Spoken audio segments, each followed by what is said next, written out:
All right. Hello, everybody, and welcome to the 2023 Spring Health and Safety Summit, brought to you by the NORA Oil and Gas Extraction Sector Council. We're very excited for you to be joining us today and tomorrow for what we hope will be a very fruitful exchange of information and an opportunity to gain and share state-of-the-art knowledge on a topic of interest that we don't get to hear a whole lot about, and that is psychosocial stressors in the oil field. My name is Bradley King, and I'm a certified industrial hygienist at the National Institute for Occupational Safety and Health, NIOSH, which is the United States federal agency responsible for conducting research and making recommendations for the prevention of work-related injury and illness. NIOSH's parent agency is the Centers for Disease Control and Prevention, the CDC, and I will be one of 3 moderators for the sessions over the course of the 2 days of the summit, along with Wesley Fowler from CUD Energy Services and Aaron Mabry from Virginia Tech Transportation Institute. With a heavy heart, we learned that Mr. Kenny Jordan passed away on August 27th, 2022. Kenny worked in the oil and gas industry for 42 years, was the executive director of the Association of Energy Service Companies for many years, and was a past co-chair of the NORA Oil and Gas Extraction, or OGE, Sector Council. Kenny was instrumental in initiating our first Spring Health and Safety Summit in 2021, and we'd like to dedicate this year's summit to his memory and to his dedicated work to keeping oil and gas workers safe and healthy. So thank you, Kenny. NORA, or the National Occupational Research Agenda, is a partnership program to stimulate innovative research and improved workplace practices. Unveiled in 1996, NORA entered its 3rd decade from 2016 to 2026, and now consists of 10 industry sectors based on major areas of the US economy and 7 health and safety cross-sectors, organized according to the major health and safety issues affecting the US worker population. The national agenda is developed and implemented through the NORA sector and cross-sector councils. Each council develops and maintains an agenda for its sector or cross-sector, and the collection of agendas comprises the agenda for the nation for improvements in occupational safety and health. Formed in 2008, the NORA Oil and Gas Extraction Sector Council includes representation from operating, drilling, and servicing companies, scientists from NIOSH and the Occupational Safety and Health Administration, OSHA, trade associations, academia, and major insurance companies. Together, we determine and conduct priority research and identify emerging issues in the industry. Currently, the Council has formed work groups to identify and conduct research and prevention activities in the areas of motor vehicle safety, health, and safety. The Spring Health and Safety Summit is a product of the Council's Health Work Group and is a follow-up to previous annual summits, the last 2 years, which focused on silica exposures and controls and noise and heat stress in the upstream oil and gas industry.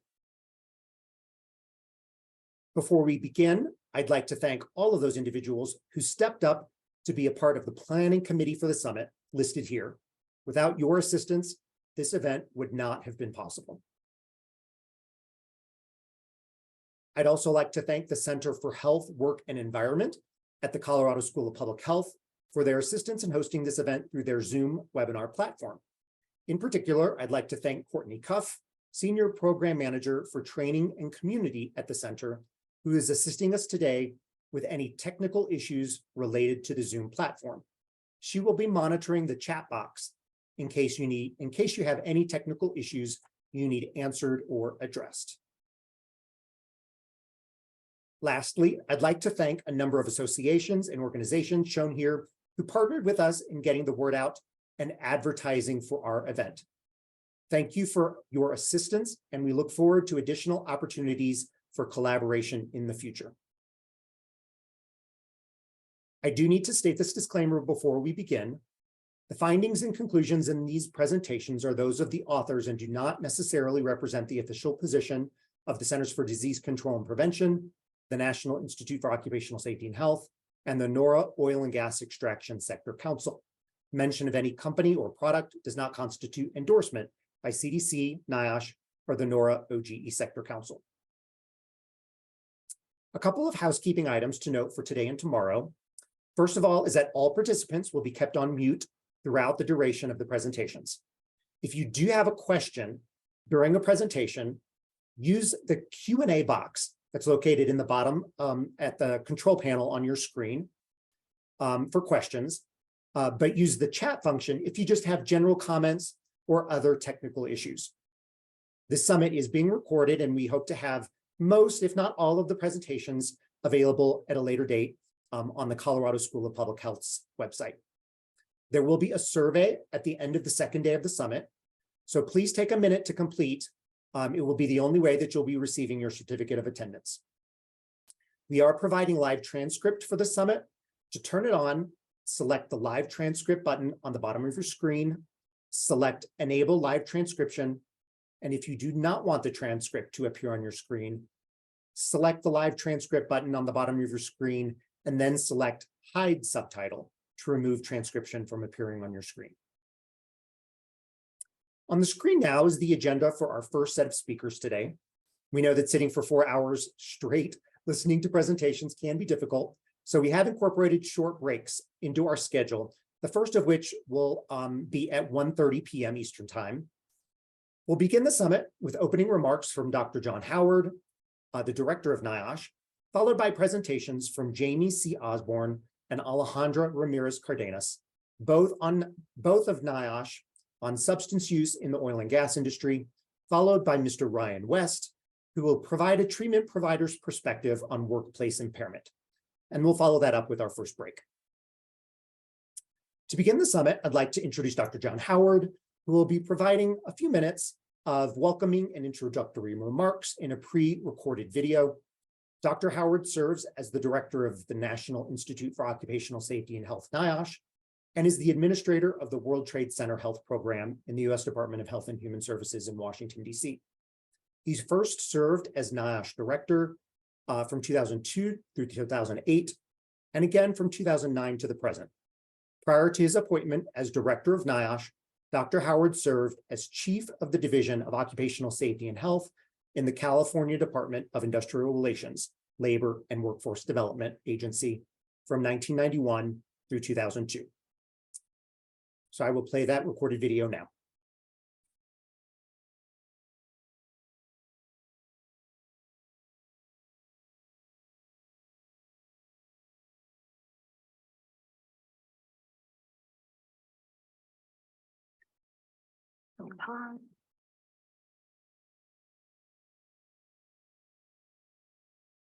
Welcome to the NORA Oil and Gas Extraction Council Spring Health and Safety Summit. NIOSH scientists began conducting field studies in oil and gas extraction industry in 2008, and since that time have identified several significant exposure hazards in this workforce. NIOSH's past scientific research has contributed to improved health and safety of oil and gas extraction workers through the identification of workplace hazards, the development of improved methods for controlling hazardous exposures, and through contributions to federal health and safety standards. While progress is being made to better understand and control injuries, fatalities, and chemical and physical exposure hazards for workers in this industry, more work is needed to evaluate and understand mental health, fatigue, and psychosocial stressors for oil and gas extraction workers. In particular, research on mental health, substance use, and suicide experienced by the oil and gas extraction workforce is scant. More research is needed to identify issues of concern in this industry, the impact of stressors on workers' mental health and well-being, and to provide evidence of the effectiveness of existing and proposed interventions. During the next 2 days, you'll hear from NIOSH researchers describe their work to investigate psychosocial stressors in this and other industries. For example, you will hear more about fatalities associated with substance use among oil and gas extraction workers and the factors associated with those events. Additionally, you will hear more about the impact of fatigue on workers and promising practices for fatigue prevention and mitigation. As this work continues, we will continue to communicate the risks and effective fatigue prevention strategies to the industry and other partners. NIOSH holds several key advantages for performing this work, including formal partnerships with oil and gas extraction companies, effective collaboration with the industry via the NORA Sector Council for Oil and Gas Extraction, and through alliances with OSHA, the National STEPS Network, and partnerships with state trade associations and regional safety organizations. We are seeking additional partners from industry to facilitate access to workers and work sites, particularly to participate in research evaluating fatigue among oil and gas extraction workers. Please reach out to our NIOSH scientists for further information on these opportunities to get involved. On behalf of all the NIOSH staff in our oil and gas extraction program, we want to say thank you to those industry partners who have worked with us over the years, and to all those in the industry who are working to make the oil field a safer and healthier workplace. Have a great meeting, and thank you for all you do for the American worker.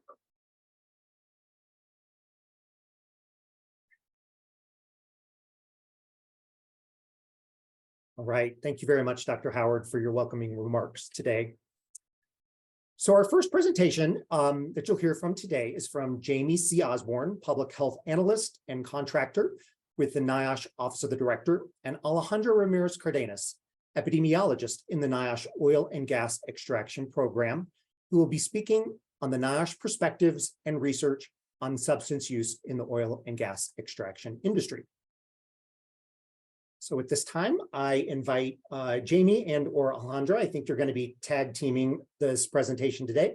And I will stop sharing my screen, and I invite you to share your screen and begin your presentation. Great. Thank you, Bradley. My name is Jamie Osborne. I will be getting us started here.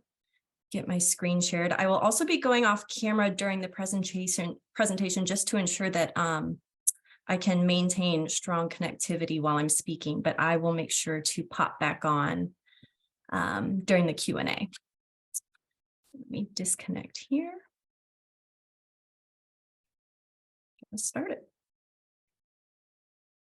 All right, so like I said, my name is Jamie Osborne. I'm a public health analyst that is on contract with NIOSH, and I work on our substance use and recovery portfolio. I'm going to kick us off with just kind of a brief overview of the connections between work and substance use and provide you with some resources before I hand it over to Alejandra. So here on this first slide, I have a great chart from the National Safety Council, just putting some health and safety risks into perspective.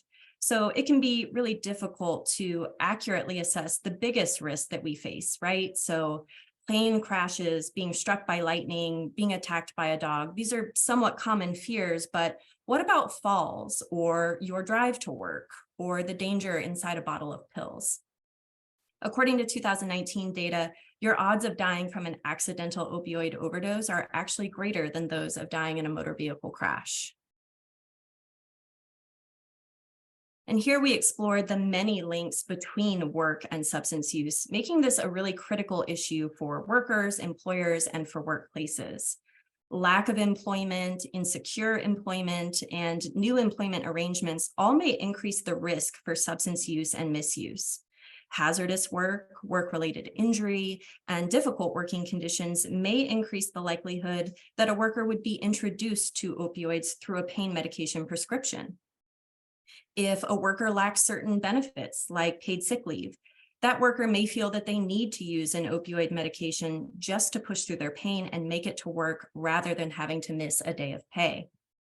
Additionally, there are definite cultural, geographic, and occupational differences when observing substance use across the workforce. So an analysis from the University of Chicago and the National Safety Council found that 1 in every 12 workers has an untreated substance use disorder. And unfortunately, these rates are higher in industries with safety-sensitive positions, such as construction, mining, and extraction. Just to provide some context and scope, the 2019 NSDUH reported that nearly 4% of respondents aged 18 or older reported illicit drug use in the previous year. And more than 63% of these self-reports were employed full or part-time. So this is definitely going on with our workers and in our workplaces. Also in 2019, 93% of the 70,630 US drug overdose deaths occurred among the working age population, and overdose deaths at work from non-medical use of drugs or alcohol accounted for nearly 6% of occupational injury deaths. And that was actually the 7th year in a row that this percentage increased. Oil and gas extraction, along with construction and mining, experience higher rates of substance use, use disorders, overdose, and overdose deaths compared to workers in other industries and occupations. The conditions and design of work can actually increase the risk for substance use and overdose. Workers in oil and gas often experience unique work-related stressors, including non-standard shift schedules, work insecurity, physically demanding tasks, and numerous hazardous exposures. Work-related traumatic injuries and cumulative physical strain may also lead to workers' use of prescription opioids and/or self-medication with drugs or alcohol to manage their pain. And that may subsequently lead to substance misuse, a use disorder, and even overdose. Work-related environmental hazards and psychosocial factors like the ones we'll be discussing in the summit can also present another pathway to substance use in workers. So I wanted to talk a bit about prescription drug use and employer viewpoints. So the National Safety Council conducted interviews with over 500 HR decision makers. And this was a geographically representative sample of US employers that have 50 or more employees. And more than 70% of those employers said that their workplace has been impacted by prescription drugs, but only 19% of employers felt extremely well prepared to deal with it. 71% said prescription drug misuse is a disease that requires treatment, but nearly the same number felt that it was a reason to fire an employee, and only 4 in 10 employers would return an employee to work after they received treatment. One might assume that stigma could play a role in these attitudes. And these stigmatizing attitudes, they really are pervasive. More than 3/4 of Americans surveyed believe that substance use disorder is not a chronic medical illness, and more than half said that they believe that SUD is caused by just bad character or lack of moral strength.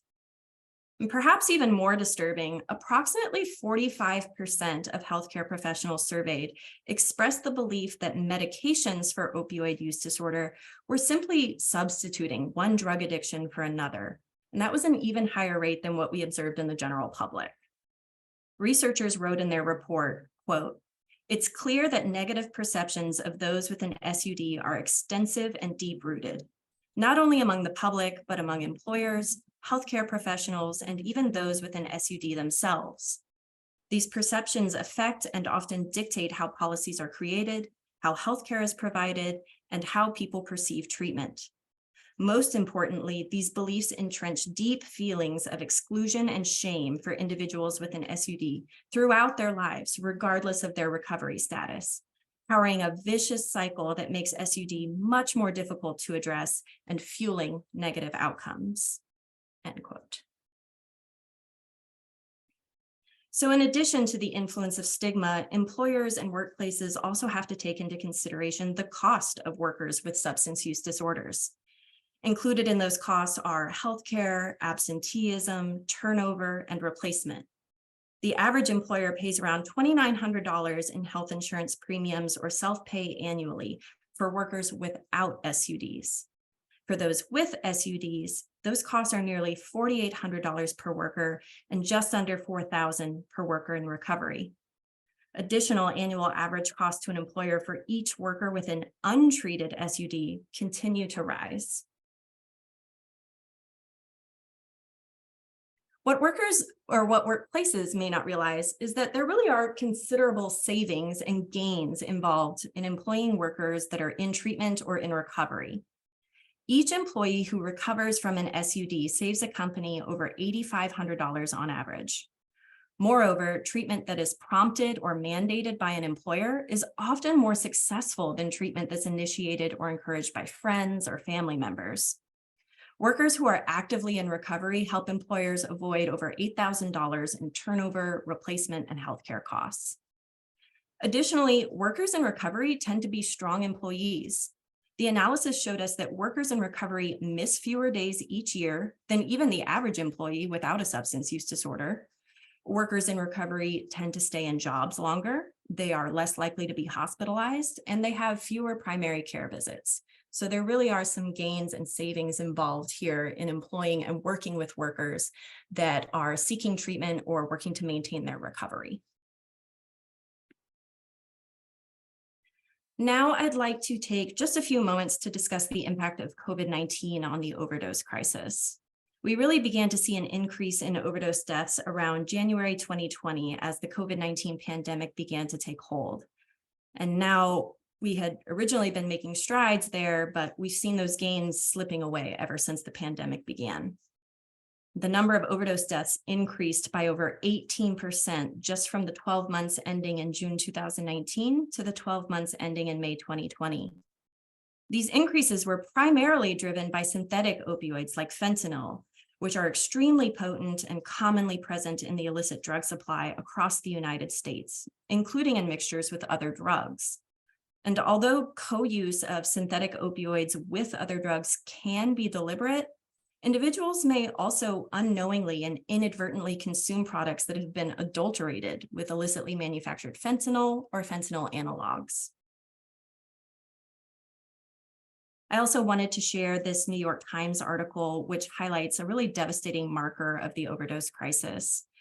In the 12-month period that ended in April 2021, more than 100,000 Americans died of overdoses, which was up almost 30% from the 78,000 deaths in the prior year.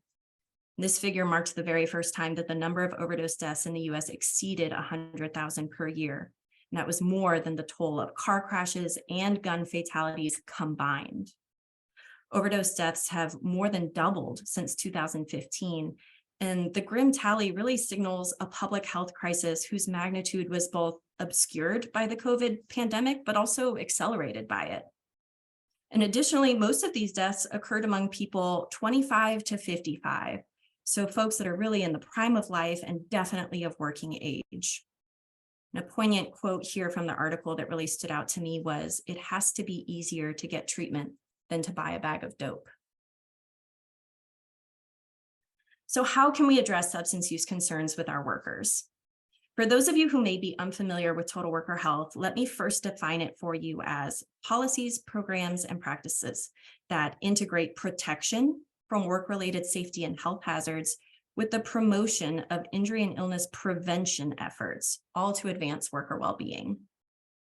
We know that the workplace and work contribute to workforce safety, health, and well-being. And therefore, it can be modified to improve those outcomes, right? And we know that there are inextricable relationships that exist between different workforce safety, health, and well-being issues, not just on the job, but also off the job. Many safety and health issues clearly straddle both work and non-work spheres. After all, while we may only wear our worker hats during a portion of a 24-hour period, we can live with work-related health and safety issues 24 hours a day. Workers do not check their identities and personal lives at the door before entering an office or a work site, the same way that it's impossible to not bring home stress, health, or safety issues experienced at work. The total worker health perspective really views the worker as a whole person and considers whole health impacts. research has shown that some traditional occupational safety and health and worksite wellness programs, and by that I mean non-integrated, standalone, siloed approaches, they've had a favorable impact. But we also know that for tackling the wide-ranging, complex concerns of workers, integrating those OSH protection activities with health-enhancing ones may be more efficacious than just concentrating on one of these activities alone. So to that end, the total worker health scientific evidence base has really been building for over 2 decades now. The studies have shown that emphasizing a total worker health approach, and by that I mean a holistic, expanded, transdisciplinary strategy, really engenders more promising efforts and results. So the promise of total worker health is vast, and it can extend not only to the worker and the employer, but also beyond to family, community, and society. Substance use, substance misuse, substance use disorders, and overdose are all issues that broadly impact workplaces, from the worker to coworkers, staff, family, community, and society. And as the lines between those environments have really been drastically blurred in the wake of the COVID-19 pandemic, really is more important than ever to use that coordinated systems approach to meet the needs of employers and workers. So NIOSH applies that total worker health framework, the principles, the strategies to combat substance use harms. And that involves the integration of protection from work-related safety and health hazards that may impact substance use with the promotion of injury and illness prevention efforts, all to advance worker well-being and hopefully catch things upstream before we have a worker with a substance use challenge. So to that end, NIOSH has developed the Workplace Supported Recovery Initiative. You may have heard of the Recovery Friendly Workplace Initiative, and this is very, very similar, almost synonymous.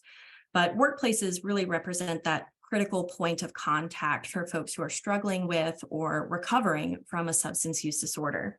So in a workplace supported recovery program, employers are using those evidence-based policies, programs, practices to reduce the multiple risk factors for substance use, to help workers seek the care that they need, and to provide assistance in their recovery.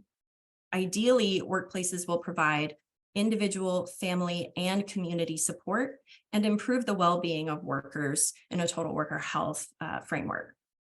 Workers would create, or workplaces would create work environments that proactively prevent substance use and misuse, reduce the stigma associated with substance use and recovery, and encourage treatment and sustained recovery. A recovery supportive workplace understands the true nature of substance use disorders and recovery, as well as the factors that support the initiation of treatment and the maintenance of that recovery.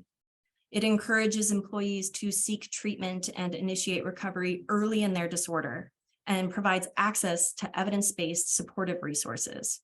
And that may include developing return to work plans, supporting second chance employment, providing workplace accommodations and other return to work assistance, and providing peer support and peer coaching to bolster the social supports available to workers in recovery. So NIOSH has identified several areas of consideration for employers who are wishing to cultivate that recovery supportive workplace, and I've listed those here on the right side of the slide. For time's sake, I'm not going to be able to dive into all of them, but I have linked all of our web pages so that you can learn a little bit more on your own after the summit. I also want to briefly touch on a few other NIOSH resources that I hope you'll investigate further. An ideal recovery supportive workplace would really incorporate a variety of tools and resources that are available for workers. So NIOSH has developed a fact sheet titled Using Naloxone to Reverse Opioid Overdose in the Workplace. And that can help employers and workers really understand the risk of overdose and provides guidance to help them decide if they should establish a workplace naloxone availability and use program. NIOSH has also developed a workplace solutions document that provides information about medication-assisted treatment, or MAT. You may also hear that called medication-based treatment or medications for opioid use disorder. And all of that can be an integral part of treatment and recovery. And for those working on the front lines of the overdose crisis, NIOSH has also developed an illicit drug toolkit. And that has accessible recommendations for how first responders can protect themselves from exposure to illicit drugs, including information about fentanyl. So phase 1 of our NIOSH webpage on workplace supported recovery, as well as all of these resources I've mentioned, are all housed on our NIOSH Opioids in the Workplace web home. Everything is linked in this presentation, but I'll also try to drop some of the links in the chat as well. And for a last resource, I'd also like to touch on the new Recovery Ready Workplace Resource Hub. So this is hosted by the Employment and Training Administration of DOL, and it was spearheaded by the White House's Office of National Drug Control Policy and the Domestic Policy Council. It was an interagency working group that NIOSH had the privilege of working on, so we did help to develop this and contributed with our own resources as well. But this is really a great conglomeration of all of the different resources you're going to find across the web. It provides information, guidance, tools, best practices, and a whole range of other resources to help public and private sector employers effectively address substance use disorder in the workforce. It also has resources for helping to hire people who are in or seeking recovery and support recovery efforts in the workplace. There's also a toolkit that will be made available through the hub. It is nearing completion right now. We have it in clearance. So I really encourage you to check out this rich source of information and resources, and please continue checking back as we're always expanding and updating the hub as well. So that brings me to my last slide, and I really like to end these kinds of presentations on a note of hope. So a possible silver lining of the pandemic is that it does seem as though we're seeing a heightened awareness of the importance of overall well-being, and mental and behavioral health challenges, including substance use, are really being discussed more openly as legitimate workplace issues, not pushed into the shadows as personal issues for folks to deal with privately. As a recent editorial in the American Journal of Managed Care points out, it's really probably too soon to tell if the pandemic has permanently altered stigma. But what we can say for sure is that it's created the opportunity to lessen that stigma. To quote the article, COVID-19 has cracked stigma's armor. It's put a foot in the door that has for so long shut people off from seeking and receiving help. So my hope is that we can continue chipping away at stigma for folks that are seeking treatment and support for substance use disorders and their recovery efforts. The key is really consistency and persistence and viewing work and workers through that total worker health lens, and really creating that culture of support that's built on our shared humanity and our connections to one another. So with that, I will hand it over to Alejandra to talk more about her research on substance use related fatalities in oil and gas. I also have my email listed here, and I would love to connect with all of you after the summit as well. So let me stop sharing here. And I'll hand it over to you, Alejandra.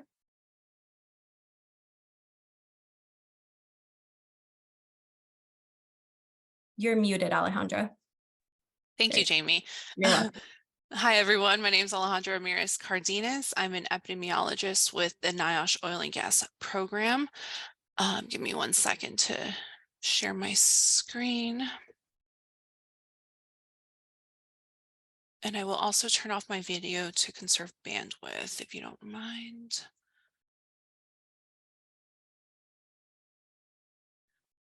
All right. So now that you've had an overview of substance use and work, I'm going to present findings from a recently published study where we use the NIOSH Fatalities in Oil and Gas Extraction database to better understand the role of substance use in oil and gas extraction worker deaths. Oil and gas extraction workers face several risk factors for workplace substance use. These risk factors include insecure employment due to the cyclical nature of the oil and gas extraction industry, long work hours. A recent NIOSH study found that 14 to 16-hour workdays followed by a long commute are common in this industry. There's fatigue and physically demanding work conditions and environments. One report of workplace substance use found that from 2008 to 2012, workers in the mining, quarrying, and oil and gas extraction sector had the highest rate of heavy alcohol use of any sector. And as you saw in the previous presentation, workplace overdose fatality rates and excess deaths due to drug overdoses are also the highest among workers in extractive industries and occupations. One study of New Mexico oil and gas worker fatalities reported that of the identified cases with toxicology results, 18% detected alcohol and 19% were positive for illicit drugs. And lastly, very limited information exists to examine substance use among this workforce. First, we need to understand the fatalities in oil and gas extraction database, or as we refer to it, the FOG database. FOG was created in 2014 to collect detailed information about worker fatalities in the oil and gas extraction industry. Through this database, we were able to unravel the complexities of oil and gas extraction worker fatalities and identify emerging issues, provide new information on worker groups not typically included in oil and gas extraction fatality data, and to help better understand risk factors leading to oil and gas extraction worker fatalities.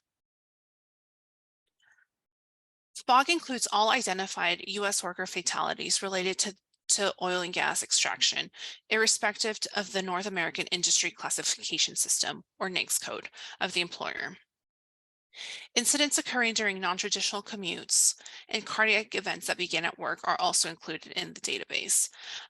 These types of events are not traditionally included in other national surveillance systems. FOG relies on several data sources for incident identification and information, including government agencies such as OSHA, media reports, and professional contacts. Using FOG, we have the capability to collect many variables on each fatal incident and the workers involved. Much of this information is unique to oil and gas extraction and addresses key issues that were identified by our industry partners in the NORA Oil and Gas Extraction Sector Council. Variables in FOG are either assigned to the incident or to each fatally injured worker. Variables at the incident level are those that would be common to all fatalities associated with the incident, such as the date the event occurred, the location of the incident, or the operation and activities that the crew was engaged in. Other variables are specific to each fatally injured worker, such as the worker's age, years of experience, and cause of the fatality. We refer to the cause of the fatality as the event type. Currently, FOG has data from 2014 to 2019, and data contained in FOG is beneficial in helping us identify emerging issues.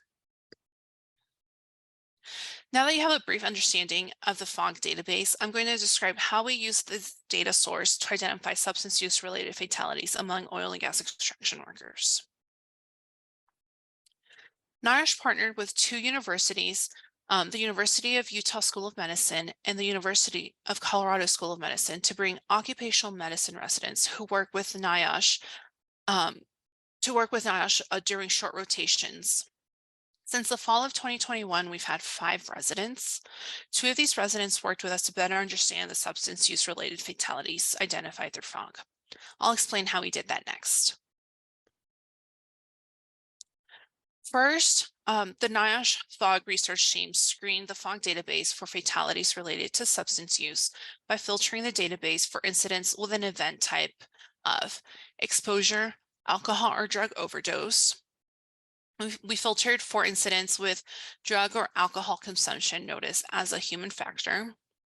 We also filtered all vehicle incidents, related incidents, for those that were identified as involving drugs or alcohol.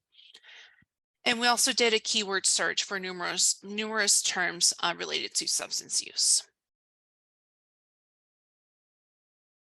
Next, potential cases were reviewed by the occupational medicine residents and the FOG researchers, and an epidemiological case definition was developed. I'm going to describe this definition in the next slide. All available documents in the case file were reviewed to confirm that the potential case met the case definition and to extract any relevant details. Results included cases that met the case definition. The occupational medicine residents worked with us to highlight any findings relevant to the oil and gas extraction industry. Before we jump in, I want to clarify what we mean by substance. A substance for this report is an illicit drug, alcohol, or medication that when used or overused can cause physical or cognitive impairments. An epidemiological case definition was developed to define the role of substance use in a worker's death. Substance use could have either been the cause of death, as determined by the death investigator, to be an overdose, acute drug toxicity, or acute alcohol toxicity. A contributing factor, where substance use was noted as a contributing factor on positive toxicology findings in the death investigation file, the OSHA case file, or the crash report. Or a suspected contributing factor, where there was a positive toxicology at the time of death, or substance use was noted as a potential contributing factor listed in the crash report. Next, I'll highlight the results of the FOG case review and provide a case example. There are 26 cases in FOG from 2014 to 2019 that involved substance use. 7 of these cases had substance use as the cause of death, 7 as a contributing factor, and 12 had substance use as a suspected contributing factor. All fatalities were among males, and the median age was 31.5 years of age, with a range of 19 years to 53 years of age. When we looked at these cases by company type, we found that the majority of the decedents were employed by well servicing contractors. This finding is not as surprising given that well servicing contractors employ over half of the U.S. oil and gas extraction workers. Now let's discuss the types of substances that were identified in these worker fatalities.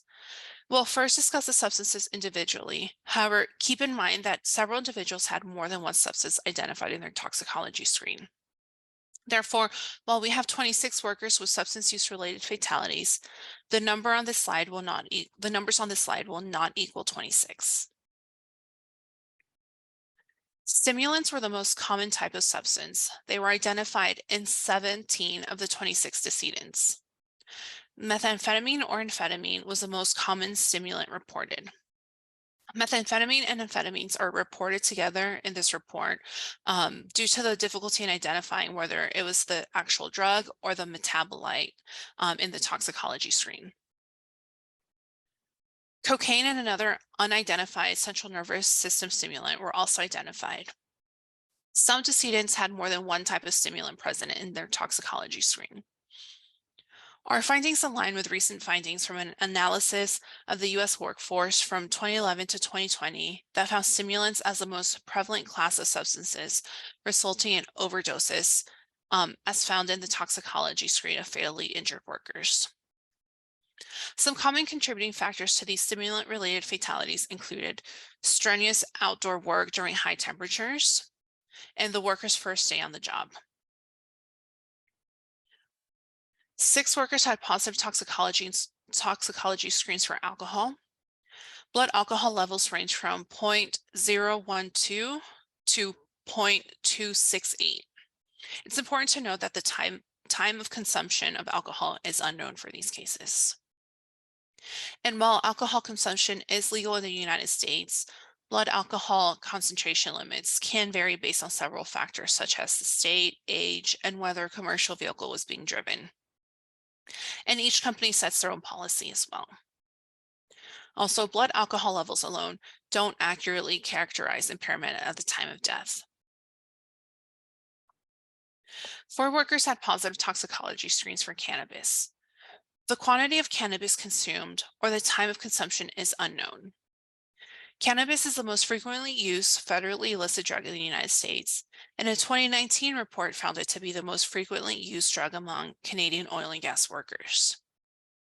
While cannabis remains a prohibited substance under U.S. federal law, it has been legalized in many states. As more states legalize cannabis use, employers may find challenges in detecting impairment and implementing company policies. Opioids were identified in 3 of the 26 workers. All cases with available toxicology reports showed that testing was performed to check for the presence of opioids. However, standard toxicology screens might not detect synthetic opioids like fentanyl.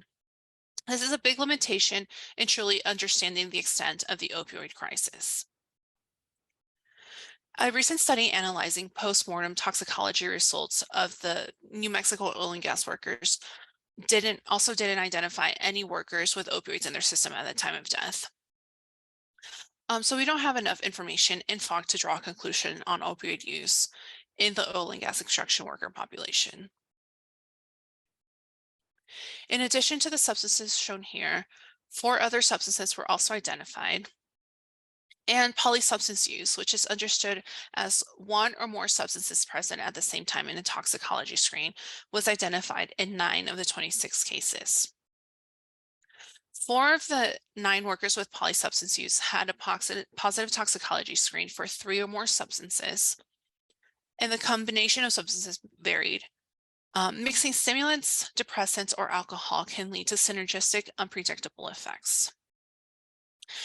It's also important to note that that it is unknown if the substances identified in this analysis were due to drugs prescribed to the worker by a medical professional or if they were taken illicitly.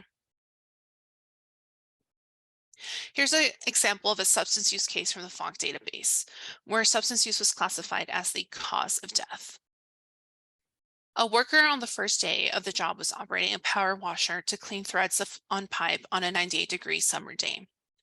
Near the end of the day, the worker stumbled while walking on the boards on top of the pipes. He stated that he felt hot, so his 2 colleagues who were also on their first day of the job took him to the cooling trailer, where he was provided with fluids. He then went into the company truck and turned on the air conditioner. His colleagues continued to finish the task for the day and would periodically check on him in the truck where they found him asleep and snoring. On their last checkup, however, they found that the worker had died. The crew supervisor briefed the workers on heat stress prior to starting work. However, according to the OSHA investigation report, they had not been adequately trained. And based on the toxicology report, the forensic pathologist ruled the cause of death to be acute cocaine and methamphetamine intoxication. This case was initially incorrectly deemed by OSHA to be a result of heat exhaustion because cocaine and methamphetamine intoxication symptoms can mimic heat stress related illness. So based on the case description you just heard, some of the risk factors that contributed to this worker's death included lack of acclimatization for a hot summer day, as it was the first day of the job, inadequate heat stress training, and acute stimulant intoxication, which mimics symptoms of heat stress related illness. In the last section of this presentation, I'll provide some considerations for preventing substance use related deaths based on our review of the FOG database. Training on basic first aid in response to substance use incidents. This includes training workers to recognize and respond to signs and symptoms of an overdose. Implementing a workplace naloxone, and naloxone is a safe and effective antidote to opioid overdose. So implementing a workplace naloxone use program to ensure that all workers on site receive training on the appropriate administration and have naloxone available on site. In the event of suspected overdoses, it's recommended to always administer naloxone, even if it's unknown if it's an overdose involving opioids. Recognizing and responding to heat stress and understanding how stimulant overdoses can mimic signs of heat stress. Training workers on CPR and or the use of an AED if it's available on site. This is especially important for oil and gas extraction workers who oftentimes work in remote locations where emergency services may not be readily available. Medical screens should be conducted prior to working in the oil and gas extraction industry. The employer needs to treat screens as confidential medical records. And this screen should include a review of medications the worker's taking that may affect their ability to perform essential functions. To ensure that the worker can perform their job safely and provide reasonable accommodations if necessary. For example, workers who are taking amphetamines, such as Adderall, which is a drug commonly prescribed to treat attention deficit disorder, and are higher risk for heat stress associated injuries and will need extra precautions when working in hot environments, such as a specialized acclimatization regimen. IOGP and IPECA developed a drug and alcohol testing guidance specific to the oil and gas industry. The recommendations state that those in safety-sensitive positions may be tested at various intervals, such as at pre-employment, random group or individual testing, or post-incident as part of the root cause investigation, and when questions arise due to reasonable suspicion. Drug testing should only be used to promote workplace safety and health, and is not to be used by an employer to penalize a worker for reporting a workplace-related injury. As Jamie previously mentioned, workplace supported recovery programs take a total worker health approach to decrease the risk for substance use and its progression to substance use disorder among workers. Substance use disorders are considered a chronic health condition and are protected under the American with Disabilities Act, or the ADA. And by providing workplace supported recovery programs for workers in recovery, employers are able to mitigate safety risks associated with substance use disorders in favor of safer workplaces for all while complying with the ADA.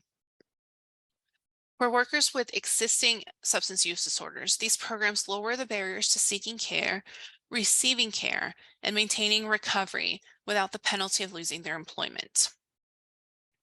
Employers with a workplace supported recovery program focus on preventing exposures to workplace factors such as injuries, illness, or work demands that could cause initial substance use. Workplace supported recovery programs may benefit an employer by providing workplace safety, reducing workers' compensation costs, and increasing job stability and productivity. These programs provide a holistic approach to workplace safety and health, attending to issues workers face both on and off the job. And with that, I would like to thank our manuscript co-authors, reviewers, and contributors. I'll post a link to the study in the chat box. And thank you for listening to this presentation. Our FOG data is publicly available via the NIOSH Worker Health Charts website. I'll also post a link to that in the chat box. And Jamie and I are available to take any questions now. And our contact information is here for any additional questions. Just going to, let me see, stop sharing.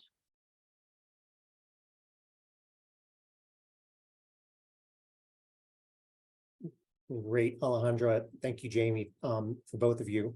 I'm going to share my screen really quickly. Okay, so we have a few minutes before we need to move on to our next presenter. But there have been a couple of questions that have come through in the Q&A box and in the chat box. Let me see here. So there was one question that actually I had, and that I think might be on the minds of a lot of people. And so, you mentioned this workplace supported recovery programs. As you know, there's a lot of safety critical positions within the oil and gas industry. And in many cases, I know a lot of companies will have a zero tolerance policy as it comes to workers who might have a positive drug test. And so given that, what would the implementation of a workplace supported recovery program look like in an oil and gas extraction kind of work setting? And how does it address kind of those safety sensitive positions and the issues with drug testing? Right. So I can tap in on that first and pass it over to Alejandra if she has any additional comments. But as she mentioned, substance use disorder is a chronic disease. So we really encourage workplaces and employers to view it that way and to really treat it the way you would treat any chronic condition, in the same way that you would have fitness for duty concerns or concerns about the ability of a worker to perform their job functions safely if they had some other chronic condition, to kind of view it that way. So when it comes to safety sensitive or safety critical positions, what we want to think about is providing accommodations where possible. So that would mean temporary relocation of the worker into a non-safety sensitive role until after they have received their treatment and can return a positive test and can kind of work with the workplace and the employer to maintain their recovery and maintain their employment, which is a really, really critical source of recovery capital. It could also mean developing a return to work plan if keeping that worker on the work site is just not possible at the moment. But we really want to have employers consider, rather than immediate termination of an employee or the dismissal of a potential candidate, to really consider referral to a treatment program and then reevaluation post-treatment. I also want to note again that workers in recovery tend to make really strong employees. And I don't think I mentioned this, but for those that are in stable recovery, the risk of a future recurrence within any year of their substance use drops below 15%. And that is the risk rate of anyone in the general population. So once someone has really shown that they can maintain their recovery, it's not like you have to constantly worry about them any more than you would another worker. I'll pass it over to Alejandra to see if she has anything she wants to add as well. Thanks, Jamie. And I just saw a comment in the chat relating to what I was going to mention. So it is true that many oil and gas operators don't accept rehabilitation or treatment options for subcontractors. It has been typical in the past that once a worker was found to have a positive toxicology screen, they weren't allowed to work in the industry anymore. And a way to implement a workplace supported recovery program that could work for the oil and gas industry could also entail not directly immediately employing the worker, but allowing them to go off, rehabilitate, and giving them the opportunity to come back a year later if they have shown signs of rehabilitation. So that's a way that it could also work in the oil and gas industry. Okay, thanks. Thank you for that. Couple of other questions that came up in the chat. One, I think this is probably for Alejandra. Was there any cardiovascular data to corroborate within the database related to, for example, undiagnosed hypertension or other health conditions? What other factors might be found in the database? We unfortunately don't have that level of information from the case files that we receive. That would be great to have. In conjunction with this substance use manuscript, we also have a manuscript that was just recently published that we can put a link in the chat for, looking at cardiovascular deaths and risk factors associated with those in the oil and gas industry. But unfortunately, personal medical histories is not something that we have in the FOG database. Okay, thank you. Another question was there a determination made whether the overdoses for methamphetamines were illegal, illicit meth, or if they were medically prescribed salts of amphetamines commonly prescribed for conditions such as ADHD or Asperger's autism spectrum disorders? No, we also didn't have that level of information from the case files. Okay. One other question, does CDC have a list of drugs that can exacerbate health issues when someone is exposed to chemicals, kind of like how Adderall can make someone more susceptible to heat illness? That's a great question. I'm not sure that CDC has a list like that, but we can look into it and see if we can find something. Okay. And then there was one question in the Q&A box. I don't know if you want to respond now or it is 11 o'clock, but I just wanted to note that it's there for you. Is there a connection between the use of stimulants and issues with fatigue and long hours? So I don't know if you had a quick answer to that, we'll need to move to the next presenter, or if you wanted to type that response in. My quick response is officially no. We have a lot of anecdotal evidence of workers saying that they've used stimulants in order to get through the day. There's been media reporting, investigative reporting on that as well, but we don't have any literature to support that yet. Okay, great. Well, we will need to move on to our next presenter, but I just wanted to say thank you to both Jamie and Alejandra. If anyone wants their presentations, they can, email them directly. We'll be putting some email lists in the chat box. And so I just wanted to say thank you both, and we look forward to continuing this conversation. So Thanks, Bradley. you're welcome. Thank you. Thank you all.